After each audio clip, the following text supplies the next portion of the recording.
Foundation सप्तम वार्षिक उत्सव रे जोगदे अत्यंत आनंदित। प्रगति फाउंडेशन चौद्वार कटक रे गोटे अग्रणी सामाजिक अनुष्ठान आज कटक सहर मोहन मंडप रे सप्तम वार्षिक उत्सव पालन करुच्ची प्रगति फाउंडेशन एवं आम दीपक मंगराज एवं आमर प्रदीप बाबू साधारण संपादक टीम की धन्यवाद जनाऊँ। सुंदर भाव आज ये कार्यक्रम को सप्तम वार्षिक उत्सव को पालन करिसेंती।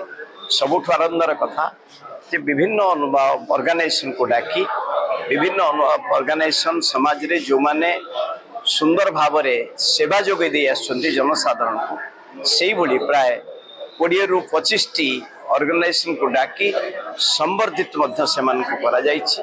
तेणु आशा करुच्ची यही अनुष्ठान जदि गढ़ी उठिबो समाज रे सेवा मनोवृत्ति नहीं जदि अनुष्ठान गुड़िक कार्यक्रम करि परिबो ताहाले समाज पई किछि ऑर्गेनाइजेशन गुड़िक किछि कर्तव्य कले बोली निजको निजे धन्य मन